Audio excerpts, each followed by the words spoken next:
And good morning, good afternoon. It's a beautiful day. Babu vlogs here. Try to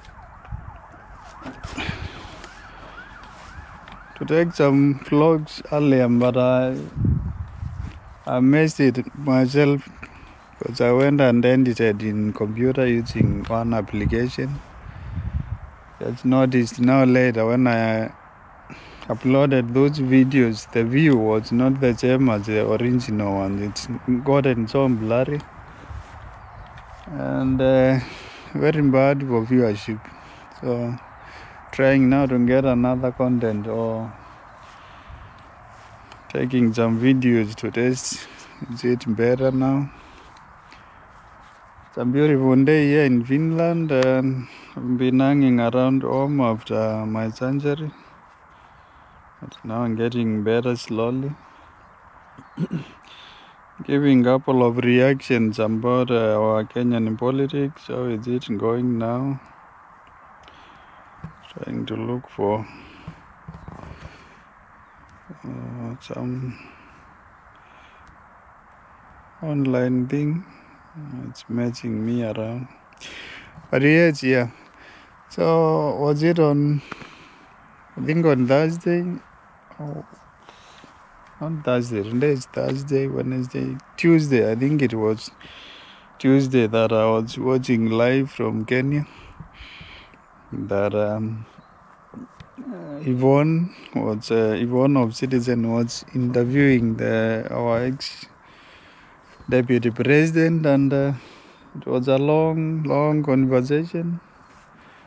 I think it was good opportunity for Ringathi now to defend himself or destroy himself, which I think from my own opinion he did well, quite well. Yvonne really pins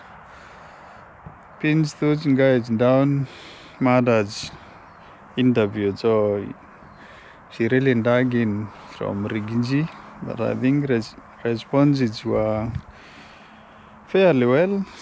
And some didn't, reply them as the questions were asked, because he tried to tie some answers with the people, how the politics is being run, and giving excuse that also them or the president is doing this. So why me when it comes to me, it's issue. But I don't think that's the way a leader would, reply.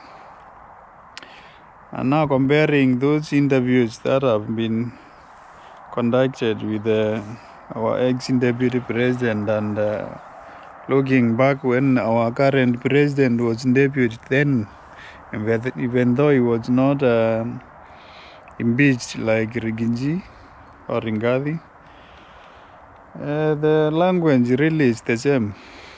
It's almost the same that because our current president back then complained that he was being treated unfairly by his boss.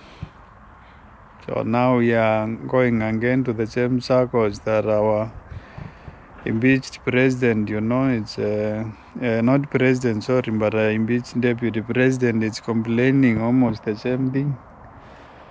But at least now it's outsider, so yes, a better chance and opportunity, to defend himself and explain to citizens what he feels was done wrong while he was in. But I think to some extent I'm quite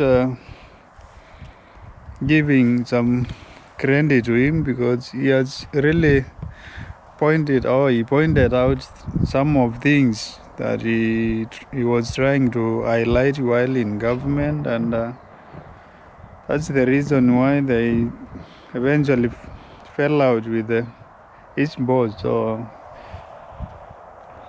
I think from my point of view, he tried, to give his view of different issues around, but he was taken like an employee, and I think the boss never gave him that opportunity, for its view to mean anything matters, governing. And that was the start of its, being chased out of the office. Of course, there has been a lot of discussions around corruption issues, and it's something that has run for quite a long time in previous Kenyan executive, and the current one is not exception. So,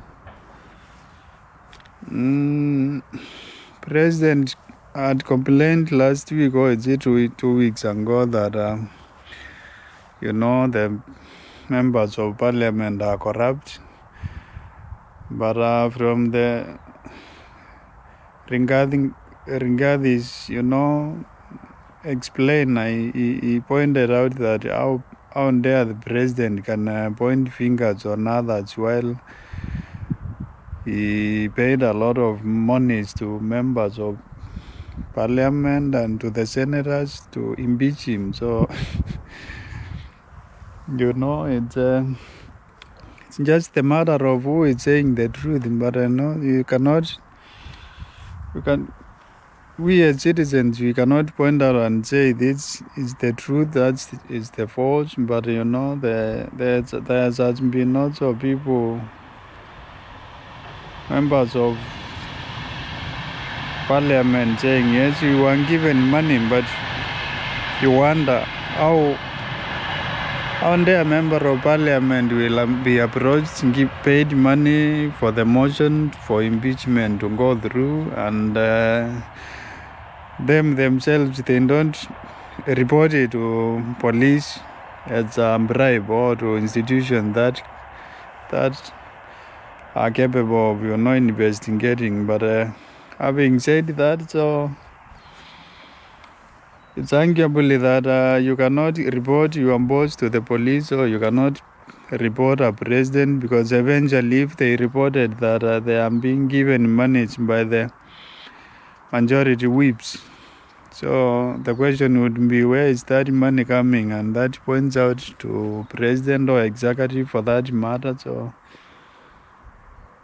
it's a tough situation to be, and this time as Kenyan citizens, that the leaders and the government that was put them by the people, voted in by the people, is the one messing around, and you cannot really do anything apart from waiting until the next elections. Use your vote and vote them out.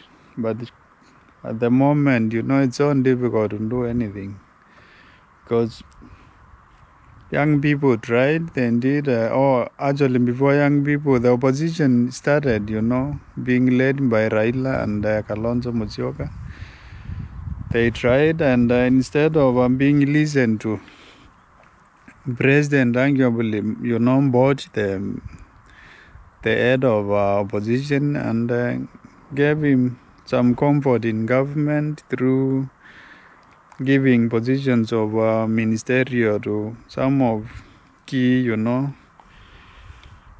members of that opposition. And from that point, everyone went quiet, or the leader of opposition went quiet.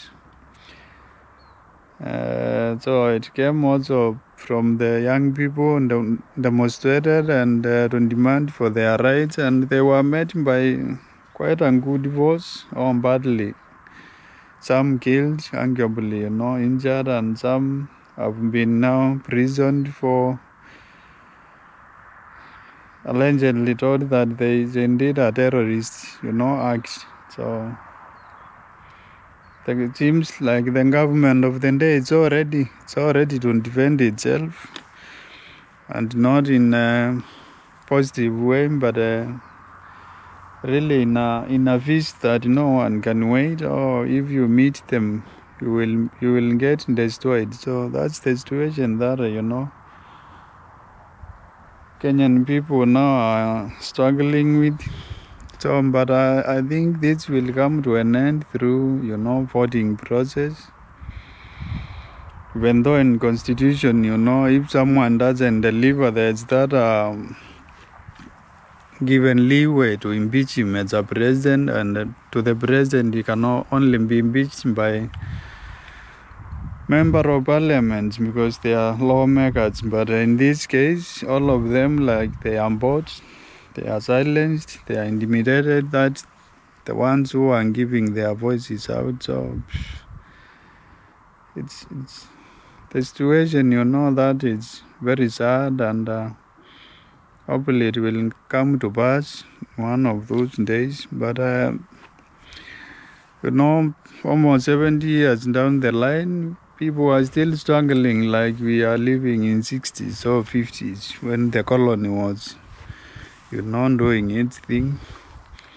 But yeah, we're hoping for the best, and hope the situation can change one of those good days and people can have some better life, or at least a conducive environment to live and to do businesses and to strive or to thrive for that matter. So yeah, that's it for now. I will keep you posted.